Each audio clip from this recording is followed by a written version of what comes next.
Welcome to Living the Empowered Life channel. My name is Yvonne and this channel is all about bringing you content, empowering, encouraging and inspiring. I also do some book reviews on this channel, personal development, leadership stuff, all different types of empowering stuff. So if this is the type of content that you're looking for, hit the subscribe button and the notification bell. And if you like the content, don't forget to hit the thumbs up button. So in today's video, I'm doing a quick book review of a book I recently read by somebody called Gavin Strange, who is the author, and it's called Do Fly, Find Your Way, Make a Living and Be Your Best Self. Now it's been a little while since I've done a book review on this channel, so please forgive me for that. I've been really busy just trying to navigate all these different obstacles and challenges to do with running my business in this kind of pandemic world that we're living in, and my reading kind of fell off. So recently I've now, come back on track with everything, and I've started picking up books again and reading them consistently every day. So as I said, this book is by an author called Gavin Strange. You might not know him to see his face, but he is part of a kind of design animation studios. They did films like Wallace and Gromit and Shaun the Sheep, which are quite big animation films over here in the UK, and I know that they did go overseas, but he was part of that whole animation team. And basically he's sharing in this book, the best way to use your skills, talents and experiences to get successes.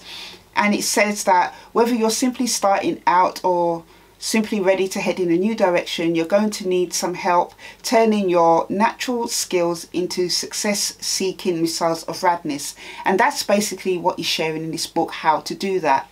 Now, I paid about £3.39 for this book on Amazon. It was an as-used book.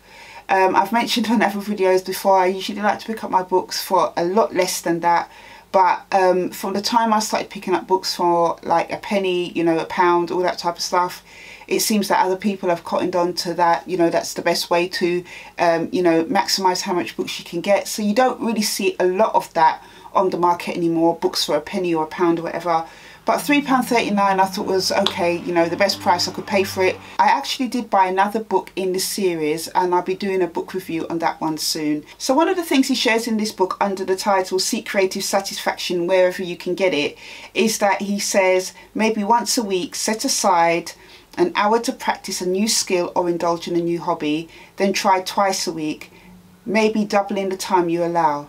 It's really hard to imagine getting stuck into more work when you're feeling tired, but as you soon discover, the feeling of satisfaction and pride once you've completed one small task, you'll be back for more. And I totally agree with that. That's one of the best ways to start things, is to do it in small steps. I've always said, for people to start tapping into the things that they believe that they're called to do, their purpose, their passions. If they're working and doing other things, really, you should try and set aside that little time in a week just to do small tasks that inspire you, that motivate you. When it's something you're passionate about, especially if it's like your calling, your purpose, something that you really love to do, you find that actually indulging and doing that thing gives you energy. So throughout the book, it's littered with lots of different little quotes. And one of the things I notice about these types of little books that I buy, and if you look over my channel, you'll see that I've done reviews about other types of books like this, is that they always have like these little inspiring quotes to kind of help you along. So there's a quote that says here, keep your hopes up high and your head down low. I really like that. That just means, get on with it, keep the expectancy high and just push through whatever you've got to do to get it done. Another quote here says, the reason why we struggle with insecurity is that we compare our behind the scenes with everyone else's highlight reel. Now, what he was talking about here is that somebody was mentioning the fact that people often compare themselves to people they see, for instance, on Instagram.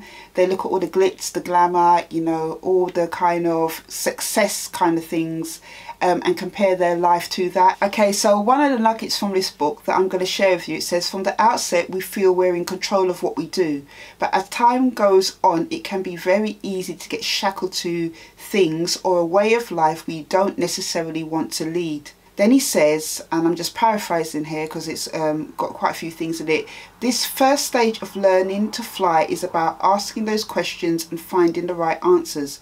Maybe you already have the right one. Sometimes life just happens, You might have a child, you know, you end up getting a job, and that job just leads on to you being there months, years. You go on to get another similar job of similar experience. That's what happened to me when I was younger.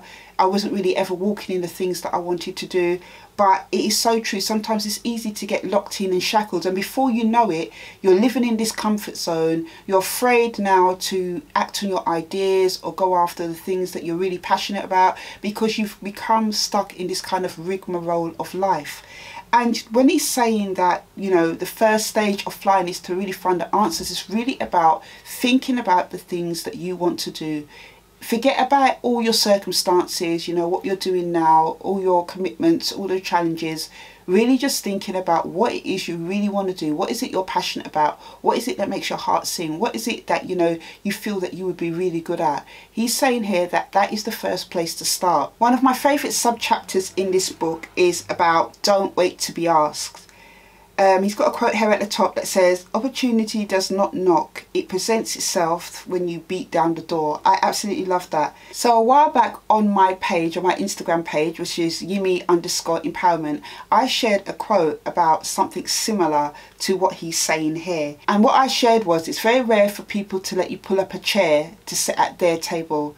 That's why it's best that you create your own table, something along those lines. As I said, you know, my Instagram page is Yumi_empowerment. You can find it on there. Basically, he hit the nail on the head in this chapter, because he's saying if people won't allow you to be part of what they're doing, then create your own thing. So he says, you know, you're not part of an art collective, start your own. Want to see a film on the decline of the candy floss industry? Make your own movie. Want a skateboard graphic featuring kittens? Create your own company yourself.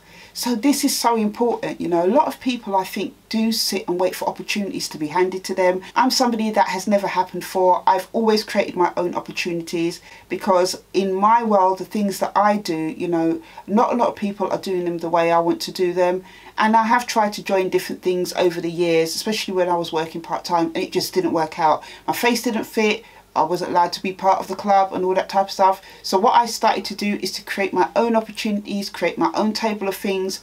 And it's so much better that way, because you then get to execute your vision. You then get to, you know, put your ideas to the test, you know, put your ideas into action and all that stuff. So, you know, it is really important that if you're doing something or you want to do something and you don't see anybody else out there doing it, try it and start something yourself. So what I loved about this book is that it's so easy and so simple for those of you who struggle with personal development books to understand. Sometimes I think that people find personal development books a bit overwhelming, because it seems to be all action and go, go, go. But what I like about this book is the way that he gently eases the reader into the subject. You know, he gives really practical tips. He gives really simple steps for you to follow.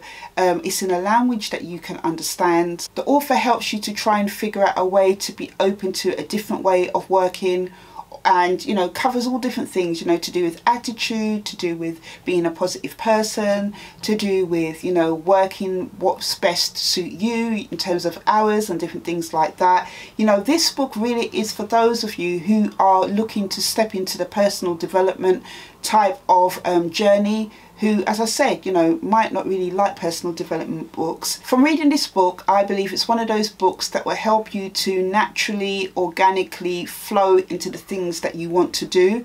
So, you know, it's not giving you any kind of big goals or big things to do. It's really just looking at what's around you, what you're doing at the moment, and making those adjustments. So what I loved about this book as well is the tone in which the author writes. It almost feels like he's encouraging a friend. Like, you know, if you were his friend, this is the type of things that he'd be telling you to do. And that's really nice, actually, because I feel like, you know, he's trying to make a connection with you because he's been there himself. And he does share in this book, you know, examples of things that he did, so you can kind of get a picture of, you know, what it is you might want to do on your own journey as well.